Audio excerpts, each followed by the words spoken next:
അഭിനന്ദ പിതാക്കന്മാരെ, സഹോദരി സഹോദരങ്ങളെ, ഞാൻ പ്രസംഗിക്കാനായിട്ട് മുതിരുന്നില്ല.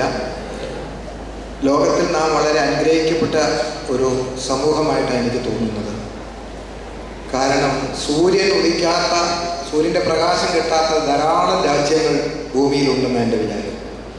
അവർക്ക് ഈ ദാനം സ്വീകരിക്കാൻ നമ്മളെപ്പോലെ കഴിയുമോ എന്ന് അറിഞ്ഞുകൂടാ. കെ.എം. ജോർജ് ഇന്ന് പറഞ്ഞ പ്രസംഗം നിങ്ങൾ നേരത്തെ ഒന്നും അധികം കേട്ട് കാണുകയില്ല. നിലവെ പട്ടണക്കാരോട് യോന പ്രസംഗിച്ചതുപോലുള്ളൊരു പ്രസംഗമാണത്. അതുകൊണ്ട് എൻ്റെ ഗൗരവം ചെറുതല്ല, വളരെ വലുതാണ്.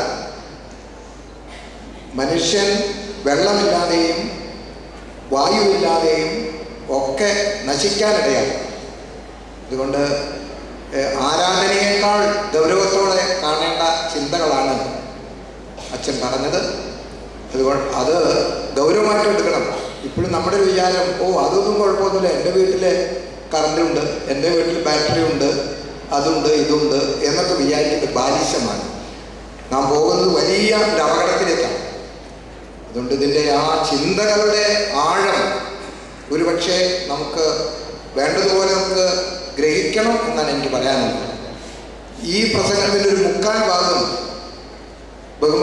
കാലം ചെയ്ത പൗലോസ് മാർ ഗ്രിഗോറിയോസ് മേനി 60കളുടെ അവസാനം വൈദിക സെമിനാരിൽ കുട്ടികളോട് പറഞ്ഞതാണ്. സൗരോർജത്തെക്കുറിച്ചല്ല പറഞ്ഞത്, extortion of the resources India തിരുമേനി പറഞ്ഞത് ഓർക്കുന്നുണ്ട്. അപ്പം അങ്ങനെ ഈ ഗ്രിഗോറിയോസ് തിരുമേനിയെ പോലെയുള്ളവർ, കെ.എം. ജോർജിനെ പോലെയുള്ളവരൊക്കെ ഇതിൻ്റെ ദുരന്തം എന്താണെന്ന് വളരെ ഗൗരവത്തോടെ കണ്ടറിഞ്ഞ് കേട്ടറിഞ്ഞ് അനുഭവിക്കുന്ന തോതിൽ നമ്മെ ഓർമ്മിപ്പിക്കുന്നു. ഇത് നിനിവാക്കാരോട് യോന പ്രസംഗിച്ചപ്പോൾ പലർക്കും അതിൻ്റെ ഗൗരവം മനസ്സിലായില്ല. ഇന്നത്തെ ഭരണകൂടമൊക്കെ എല്ലാ കാര്യങ്ങളിലും രാഷ്ട്രീയം കലർത്തി ജീവിക്കാൻ അവരാഗ്രഹിക്കുന്നു. അവരും അവസാനത്ത് പെട്ടുപോകും. രാഷ്ട്രീയക്കാർക്കും ഊർജ്ജമൊക്കെ വേണം.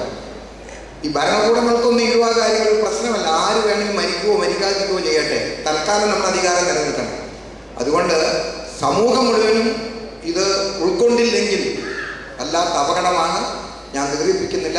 ബഹുമാനപ്പെട്ട അച്ഛൻ ഈ ഒരു സദസ്സിൽ ഈ ആശയം ഇത്രയും പ്രൗഢഗംഭീരമായി അവതരിപ്പിച്ചതിലുള്ള സഭയുടെ സ്നേഹവും നന്ദിയും ഇത്തരത്തിൽ അറിയിക്കുന്നു. ഈ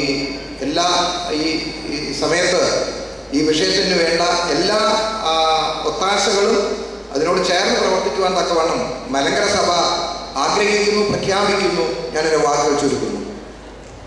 ഇപ്പോൾ KSEB ബന്ധം വിച്ഛേദിച്ചിരിക്കുകയാണ്. പരിശുദ്ധ കാതോലിക്ക ബാബാവും തിരുമനസ്സുകൊണ്ട് സ്വിച്ച് ഓൺ ചെയ്യുമ്പോൾ ഇപ്പോൾ സോളാർ എനർജി കൊണ്ട് മാത്രമായിരിക്കും ദേവാലയത്തിനുള്ളിലെ എല്ലാം വർക്ക് ചെയ്യും.